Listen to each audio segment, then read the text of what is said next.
Ready?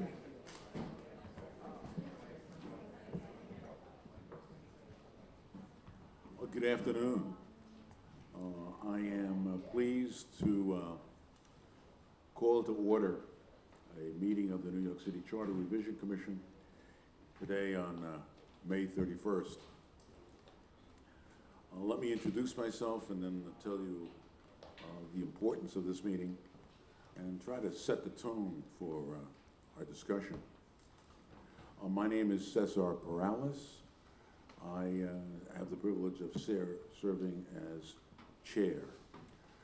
Before I forget, I'm going to ask all of the members of the commission to introduce themselves and to say one or two words about their background and their interest on the commission. Can we start on my left with Deborah Archer? Hi everyone, my name is Deborah Archer. I'm a law professor and Hi everyone, my name is Deborah Archer. I'm a law professor. I teach a civil rights clinic and other classes related to race and anti-discrimination law. And in previous lives, I worked as an attorney with the ACLU and the NAACP Legal Defense Fund. Good afternoon. I'm Wendy Weiser. I direct the democracy program at the Brennan Center for Justice at NYU Law School and am deeply committed to fostering a more inclusive democracy and both locally and nationally. Good afternoon. My name is Angela Fernandez. I'm the Executive Director and Supervising Attorney of the Northern Manhattan Coalition for Immigrant Rights, a grassroots legal services and advocacy organization. I am also the mayoral designee for the Civilian Complaint Review Board and very committed to inclusion and expanding inclusion in voting. Good afternoon. My name is Aneta Sicharan. I'm the Executive Director of Chaya Community Development Corporation, based out in Queens.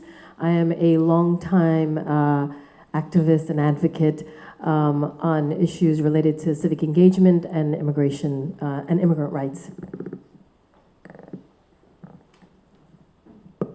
Good afternoon. My name is Rachel Godsall. I'm Vice Chair of the Commission. I'm a law professor and also the co-founder and director of research for the Perception Institute, a consortium of social psychologists, law professors, and others focused on bringing the mind sciences to increase inclusion and belonging of us all in every life domain. In a previous life, I was the chair of the Rent Guidelines Board and also a lawyer at the NAACP Legal Defense Fund, focusing on health and environmental justice issues as well as education. I don't need that one. I've got one. My own background, well, I'm an attorney by profession. I was formerly the Secretary of State of New York. More relevant to what we're doing here, I was a former deputy mayor of the city of New York. And about half of my career has been spent in the not-for-profit world, primarily as a civil rights lawyer. I was a founder of the Puerto Rican Legal Defense and Education Fund, which is now known as Latino Justice.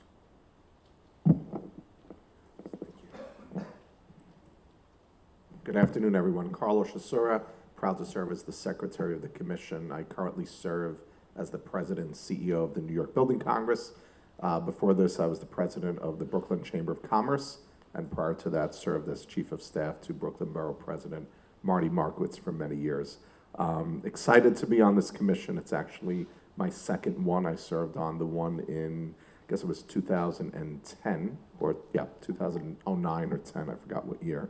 And I'm interested in a lot of things we've heard about, but particularly talking more about the built environment of the 5 boroughs and how land use and connectivity and community involvement and engagement really plays a part in building New York. So I think that's an important issue. Matt Guald, the Executive Director of the Commission. I'm Una Clark. I'm a former member of the New York City Council. I am a product of Charter Revision. 89 Charter Revision brought me into office as the first ever immigrant from anywhere as a woman to be elected to the New York City Council. So I am pleased to be able to serve on this commission to take a deep dive and a look at how immigrants, in particular in the city of New York, how we are welcomed and embraced, and how inclusive things can be to make life better for all of us as New Yorkers. I'm Kyle Bragg. I'm Secretary Treasurer of SEIU 32BJ, and I'm very interested and concerned on how we level the playing field for all those who live in this city. Good afternoon.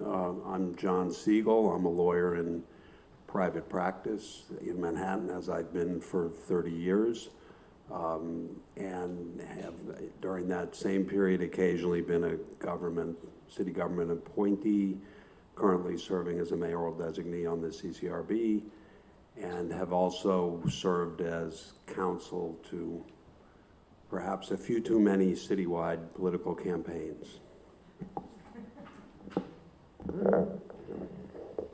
Good afternoon. I'm Sharon Greenberger. I'm the president and CEO of the YMCA of Greater New York. We're an organization that's focused on youth development, healthy living, and social responsibility, with a particular emphasis on civic engagement and access for all. Hi, I'm Larian Angelo. I'm an economist by trade. Currently, I'm a research senior fellow at CUNY, and in a prior life, I worked in the city budget, both from the council side and the mayor's side, and I'm interested in how city government functions. Thank you all. I'm always impressed when I hear my folks introduce themselves, and I'm reminded that the mayor did an awfully good job selecting people to serve on this commission.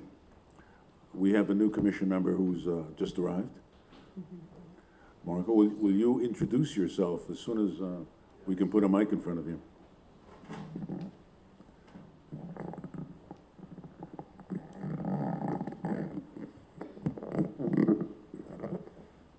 Thank you so much. I'm sorry I'm late. I'm Marco Carrion. I currently serve as the Mayor's Commissioner of Community Affairs. Now, for the record, I will ask the Secretary whether we have a quorum. Yes, Mr. Chair, we have a quorum. Great. Let me just make a few opening remarks. While I complimented the mayor on the selection of his commission members, the truth is that mayors, every several years, appoint a commission to look at the city charter because we're an evolving city, an evolving society, but also because mayors often have a particular interest about changing the way our city is governed and our city is run. This particular mayor made it very clear in his conversation with me before I accepted the role of chair that he is very interested in democracy and how democracy operates.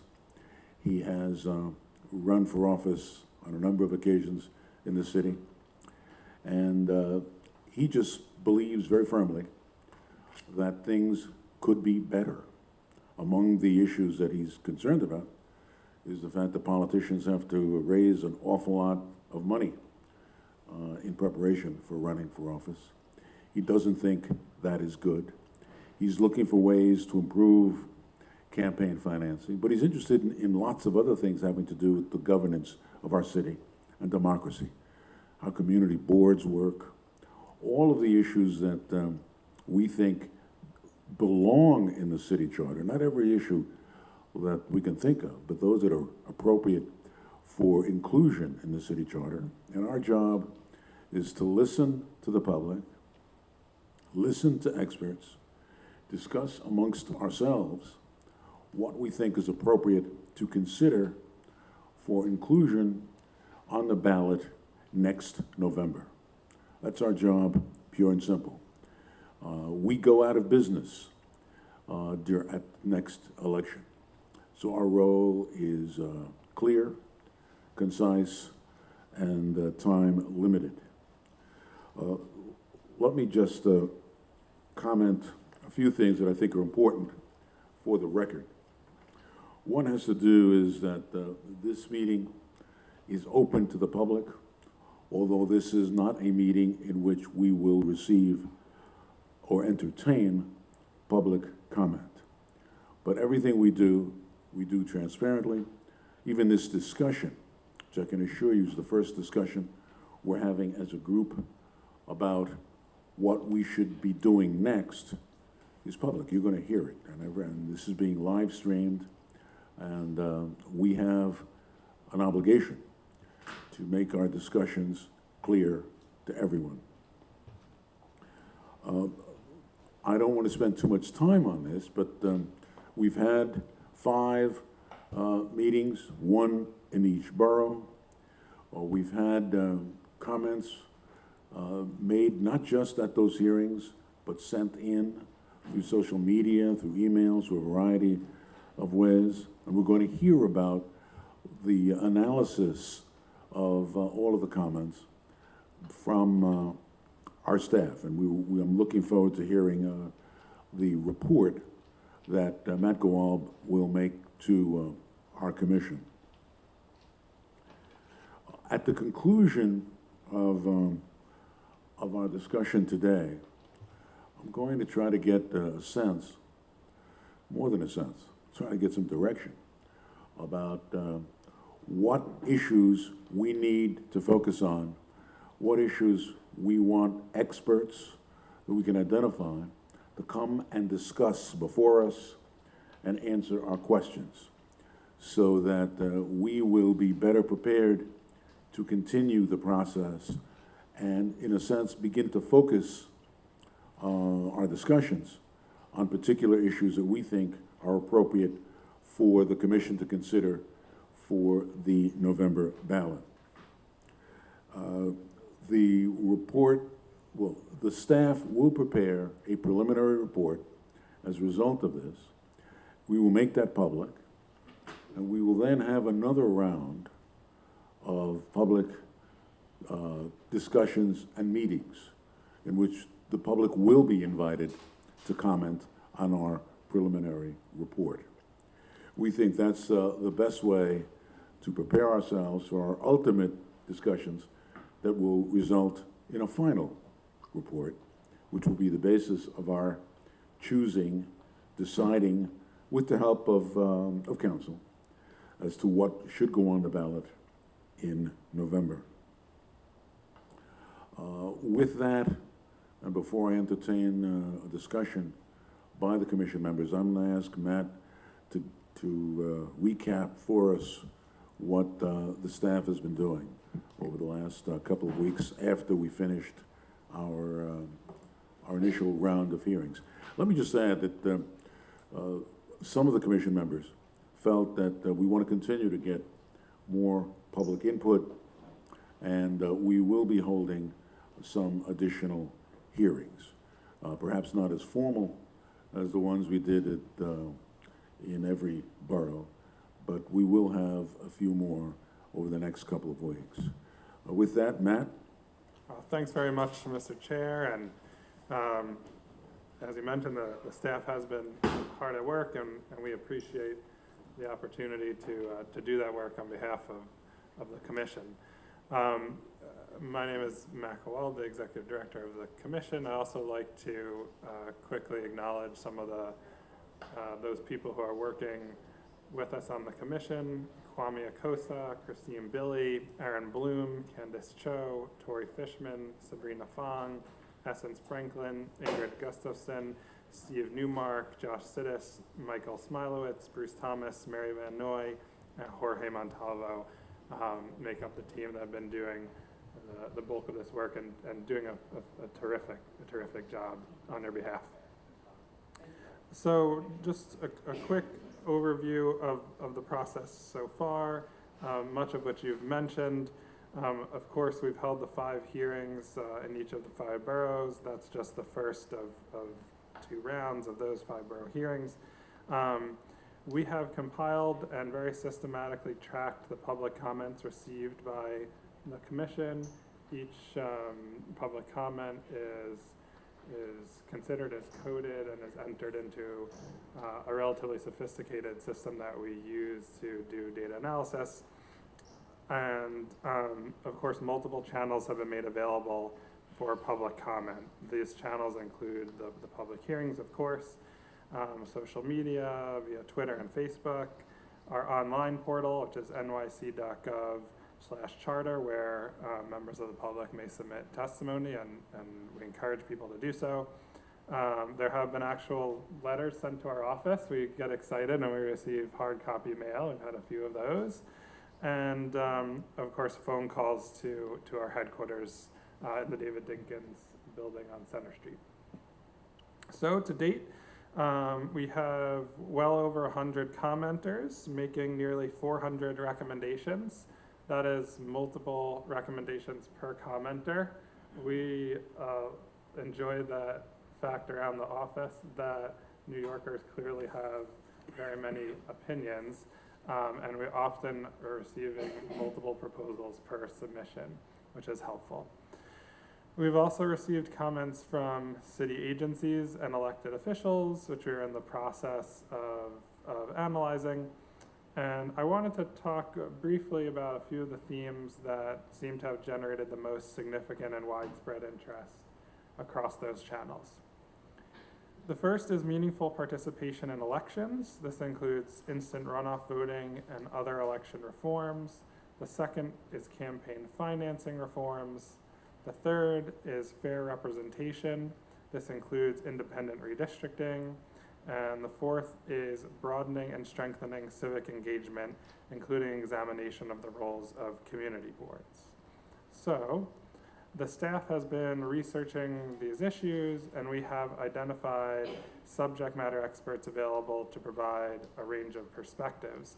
This is in anticipation of our next stage, which will be the subject matter issue forums, where you as the chair and the members of the commission will have the opportunity to hear from and question experts in all of those particular areas. So additionally, while these themes have emerged as most central, we continue to systematically review and consider each and every comment received by the commission. And certainly we don't mean to imply that the commission's work will be limited to the universe of things that I've mentioned. For example, land use seems to us to be an emerging issue. We've been following closely and seen a significant increase in the volume of testimony submitted, particularly written testimony via our portal. And so we continue to explore this issue, and we'll certainly update the commission and may make further recommendations in the coming weeks on looking into this. We know it's an area that's of particular interest to several commissioners. So finally, we have very regularly consulted with you, the chair, of course, and other commissioners in developing this list of issues, and we'll continue to do that as we work to plan the issue forums and as we work to prepare the preliminary staff report. So that is the brief update of what has been going on in the municipal building, the David Dinkins building, I should say. Yes, he does that for me because I was deputy mayor for David Dinkins, and I am very close to the mayor. When I say the mayor, it will always be David Dinkins. Yes. But at any rate, the staff has also prepared a resolution. I thought that what to come from this meeting is a formal resolution that we will pass, but and I'm going to ask the vice chair to read the resolution, but that's just to begin discussion of the resolution. Doesn't mean that we're going to pass the resolution as written, but I do want to thank the staff for having taken the time to draft the resolution. Madam Vice Chair. Proposed resolution of the 2018 New York City Charter Revision Commission. Whereas the 2018 New York City Charter Commission has completed an initial round of public hearings, one in each borough of the city, and whereas the commission has heard and accepted written testimony from elected officials and members of the public at these meetings, including the representatives of public interest and advocacy groups, political parties, and private citizens, And whereas, in addition, the Commission has encouraged public comment through a variety of methods, including through its website and through various forms of social media. And whereas Commission staff has also solicited comments and ideas from heads of city departments and their personnel. And whereas review of the preliminary testimony and comments received by the Commission reflects a wide range of issues of interest to New Yorkers.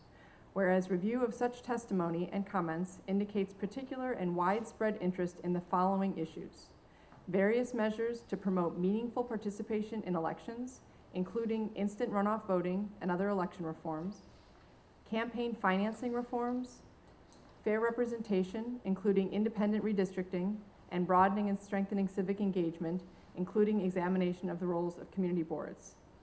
Now, therefore, be it resolved that the Commission invite further discussion and testimony, research and analysis from experts and practitioners on these issues, and may it be further resolved that the Commission directs staff to further research and analyze these issues, and may it further resolved that the Commission arrange for experts and practitioners in these areas to participate in public panel discussions to be held during the month of June, and may it be further resolved that at the conclusion of these discussions, staff shall prepare a report summarizing and analyzing the results of said discussions and other research and containing its preliminary recommendations. And be it further resolved that after the release of such preliminary staff report, the Commission shall hold a second round of public hearings, one in each borough of the city, to solicit public input on such preliminary recommendations. Now, that was a lot of legalese, and the number of whereases and resolved has probably made everyone's head spin a little bit. So to summarize in plain English, the goal of the proposed resolution is to note the work that's been done so far that the Executive Director described about the degree of accepting written testimony and hearing from elected officials and members of the public across the 5 boroughs, and soliciting comments from a number of different means through the website, various forms of social media, and reviewing the testimony and comments, and indicating, as the Executive Director suggested, that there are 4 issues of particular interest. So measures to promote meaningful participation in elections, with a particular note on instant runoff voting and other election reforms, campaign financing reforms, fair representation, including independent redistricting, and broadening and strengthening civic engagement. So these would be the 4 areas upon which we'd have hearings where experts would provide us specific information, and resolving that further work occur on these issues. So that's helpful to have a regular English version of the resolution. And now we're opening it up for discussion. Yes. Well, let me just make a preliminary comment before I ask the others to comment. We're squeezing in a lot of discussion into 3 meetings, so that I've asked the staff to consider a 4th session.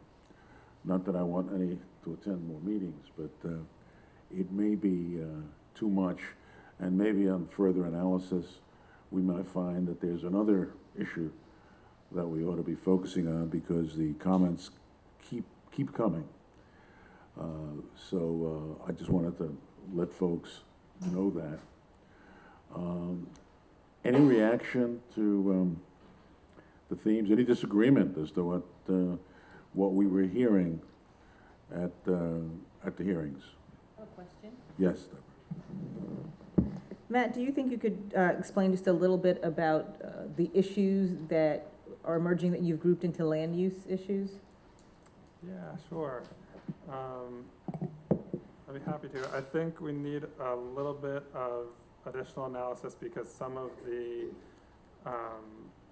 land use issues continue to have surfaced relatively recently through written submissions.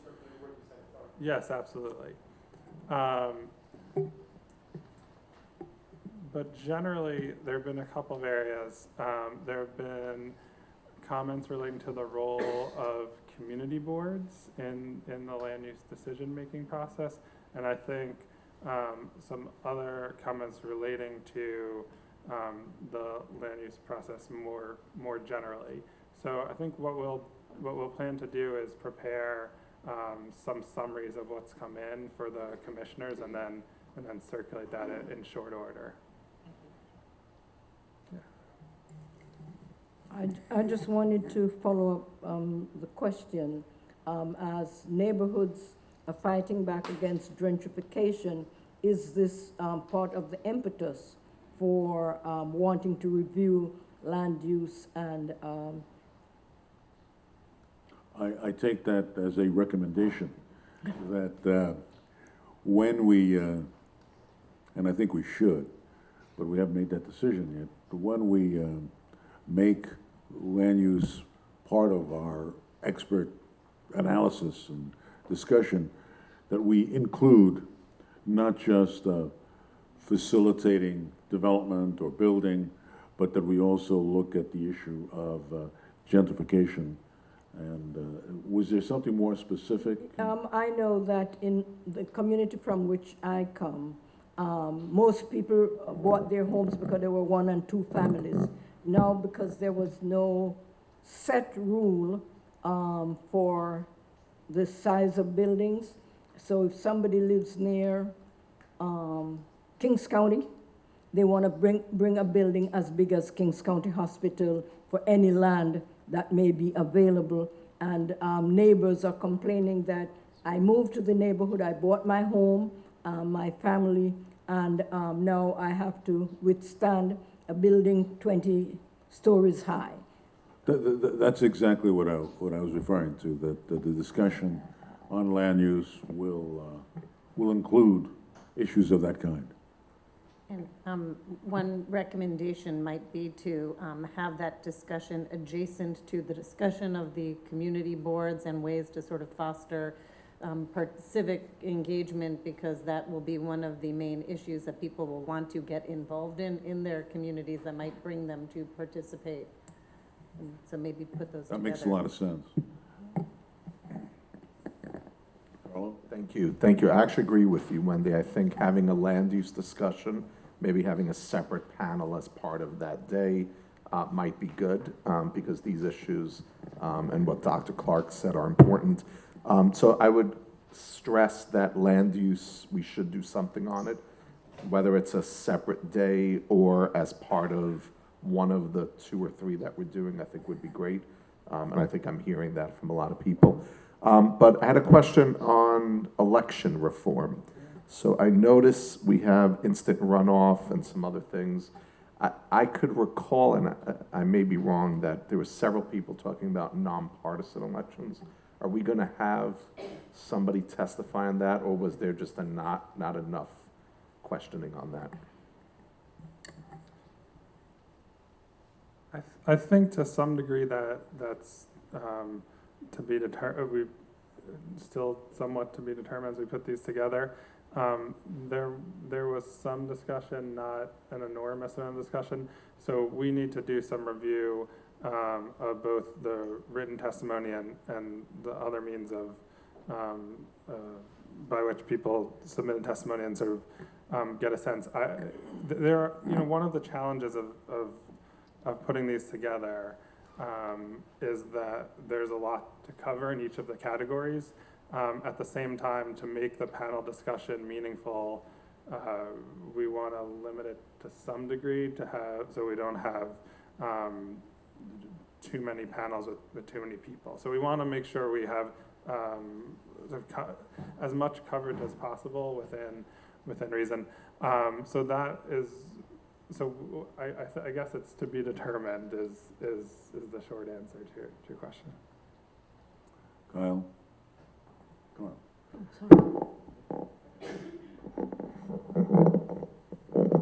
So I recall in some of the testimonies that the issue of community boards have been raised several times, but beyond functionality and power and authority of the community boards, the issue also was raised that whether or not the way community board members are selected continues to represent the diversity of the communities in which they serve. And so I think it's important that we look at that process and make sure that we dig deep enough to figure out how we make sure beyond the functionality that the people who are serving on those boards are representative of the communities that they service.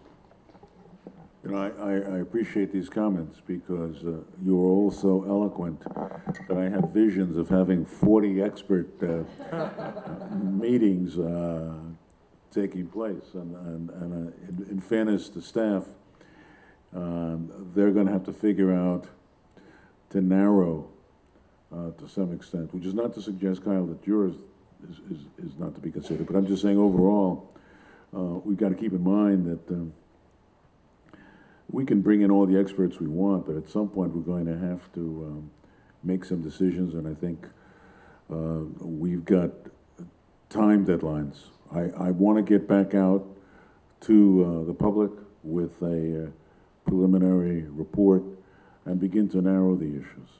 Sharon? Can I just ask about fair representation, and if you could delineate that a little bit further for me, because I want to make sure I understand that it belongs in the same bucket as campaign financing, not under meaningful participation. Sure.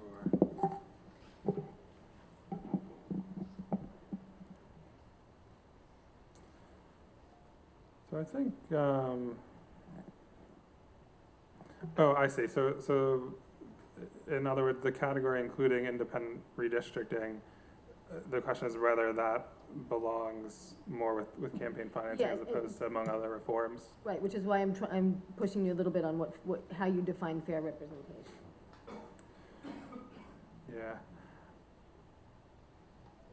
I think the large issue in that category is probably redistricting. And so we thought, I mean, campaign finance reform, because we've heard such robust testimony on that area, and I think that there will be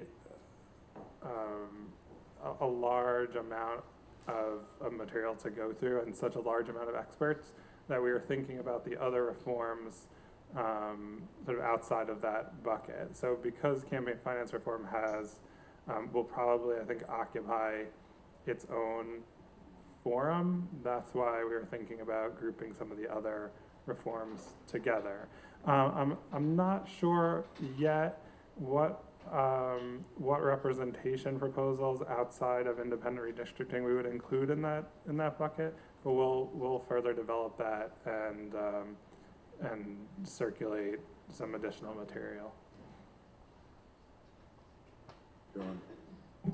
I have a question I ought to know the answer to, but I don't. I know that the transcripts of our prior hearings are available publicly on the website. You mentioned, Matt, there's been over 100 commenters.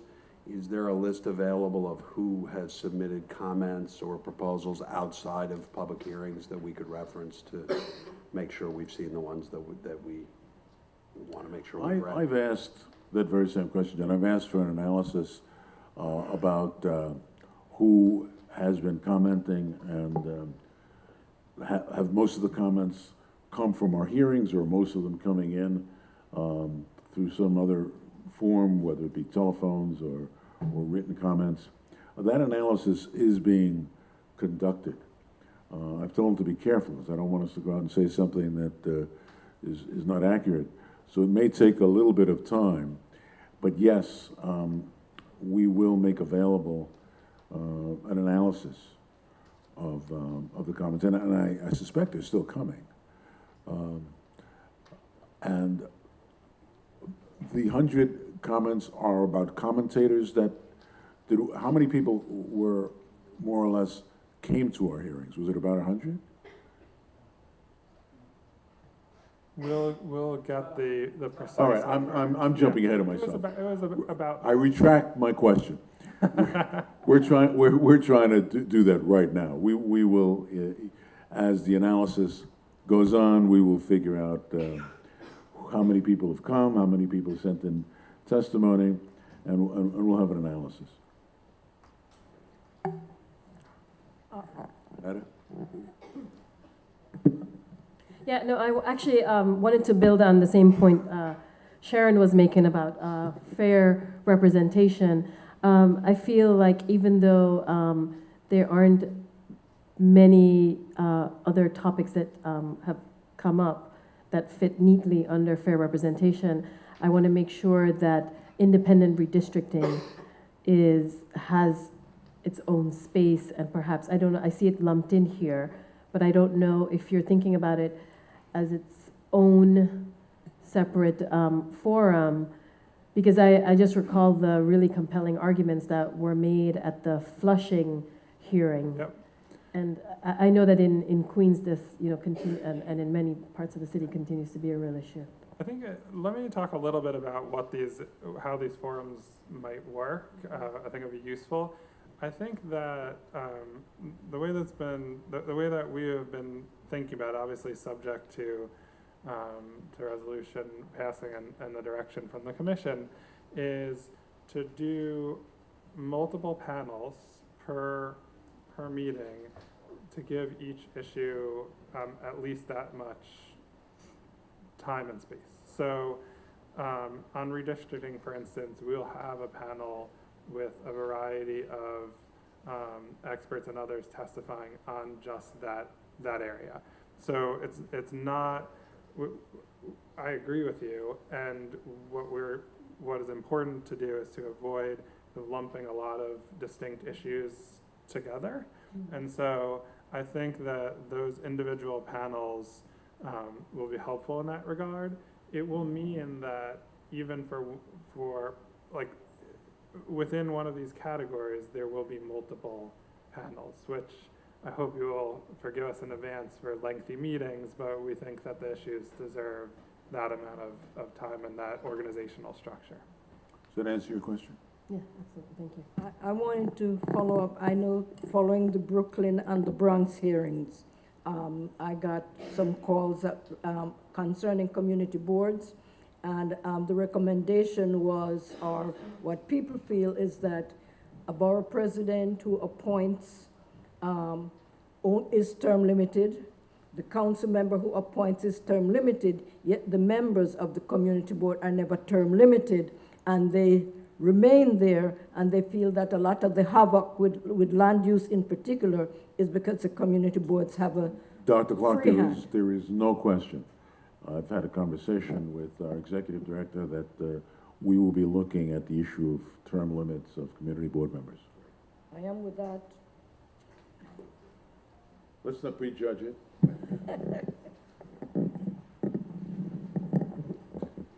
On the community board issue, I concur in the recommendations of looking at selection and at terms. One of the recommendations that came up in which, I don't remember which hearing, was to expand the number of council seats, to be the same number as community That was boards. Brooklyn. That was in the That was in Brooklyn. I wonder if that's one of the things being considered. In addition, I'm wondering whether we can consider making or hear consideration of whether it makes sense to make those districts coextensive if there's going to be changes to the community board selection process, it might be an opportunity to change the lines. So I think without getting into the substance of the proposals in advance, that there will be people at our issue forums relating to community boards that will be able to speak with some expertise on those issues. Yeah, on those topics. Those are still on the consideration list.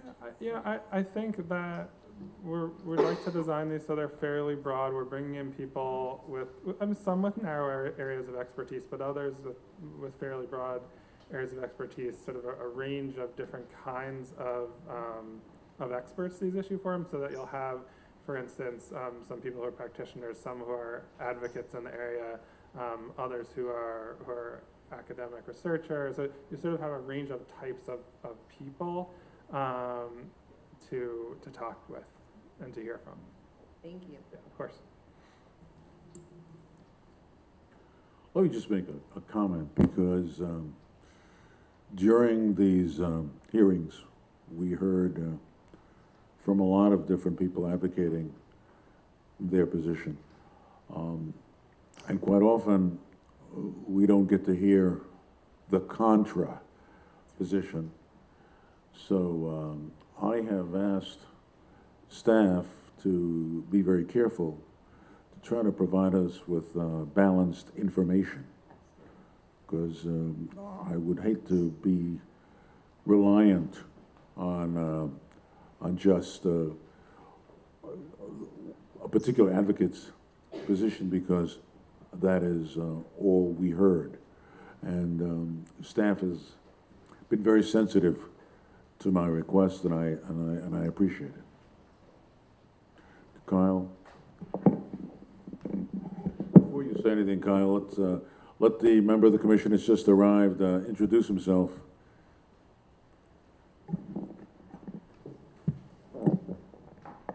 Hello, I'm Dale Ho, and apologize for being late today. I had an event at the law department, but I'm a lawyer. I work at the ACLU and direct the Voting Rights Project there. Thank you, Mr. Chair. So there have been many issues that have been raised, and I think that we've captured some of the ones that have come up most frequently during our five-borough hearing tour. But there's some that have not particularly made the list because they might not have been raised as often as the others. And one in particular, and I'm not advocating one way or the other, I'm just mentioning that the Civil Complaint Review Board had been mentioned, and I just don't know enough about its process or its functionality to understand whether or not it's an issue that we should be addressing. And so I'd be interested in having some research done on the functionality and function of the Civilian Complaint Review Board so that we could have a discussion about it, because I do know that issue does resonate throughout many communities in our city.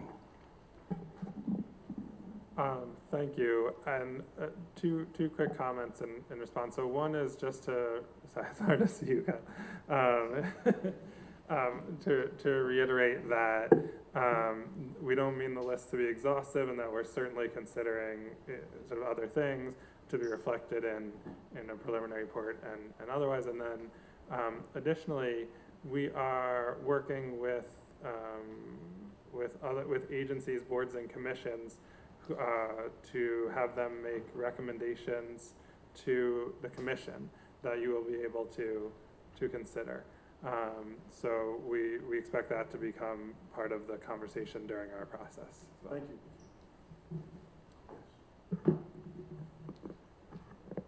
It seems like it's valuable and important to keep in mind that the process that will follow these issue forums will be then a consolidation of the different perspectives of the sort of fair and balanced experts who will hear, and then a presentation of that to the community, broadly speaking, at the subsequent forums that are for the public to then opine on what we hear, so that obviously the process by which we ultimately select the issues to be put on the referendum are reflective of the citizens of New York, broadly speaking.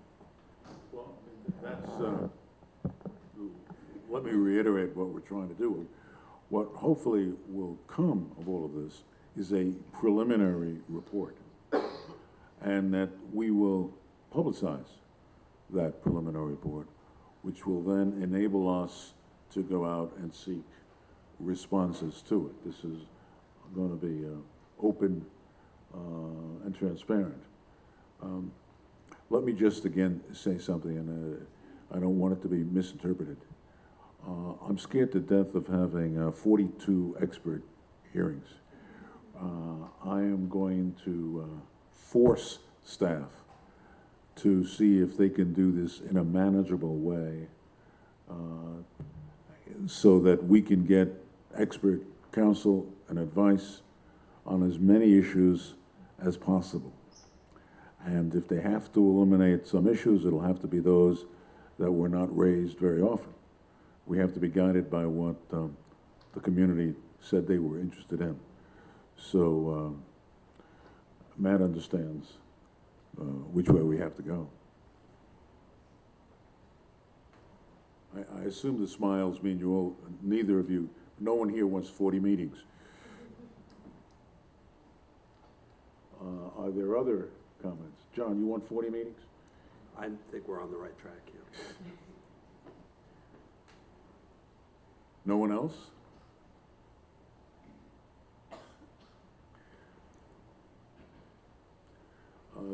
We have the dates for the issue forums. Who's got those dates? That I don't know, I guess. Christine, Josh? Yep. Been introduced.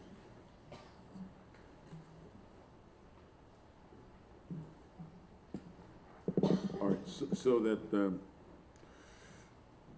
staff has until at least June 12 for the first one to put together an issue form, let us know who the experts are going to be, and prepare us for that. We'll have one on the 14th.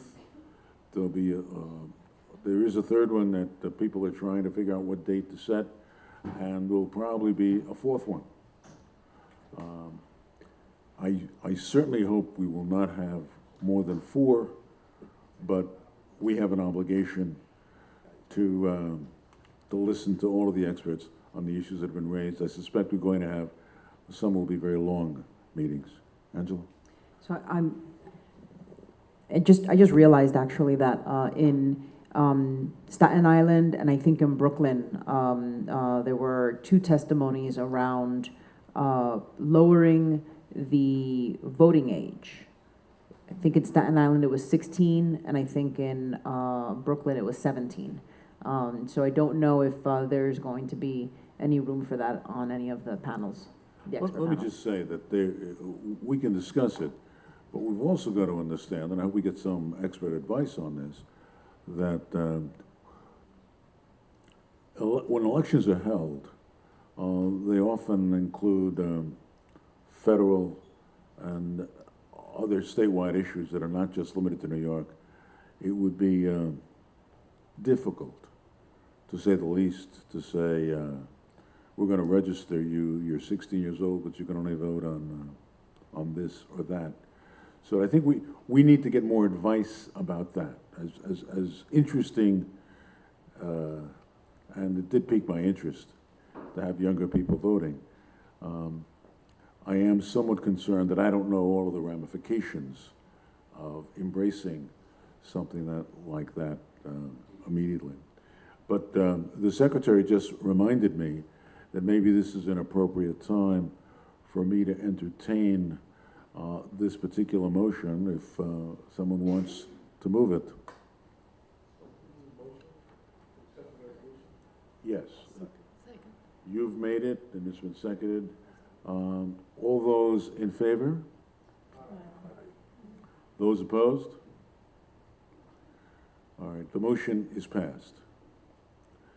Let me just, now that we've gotten our main business accomplished,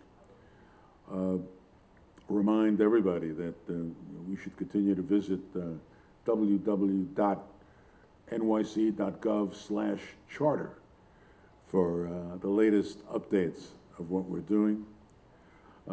Again, our next step after staff continues to analyze the comments that have been made by the public is to find the best experts for us, line up these panels, and break them up in such a way that we can accomplish all of them on 4 dates, right? I don't see anyone disagreeing with me that we ought to limit it to 4 dates. Is that? 4 would be good. 4 would be good. All right. So staff has got that challenge. And is there anything else that we ought to consider at this meeting? Then, if not, then I will entertain another motion, this one to adjourn. So moved. Is there a second? Second. All those in favor? Aye. Opposed? Hearing no one opposed, that motion is carried and we are adjourned.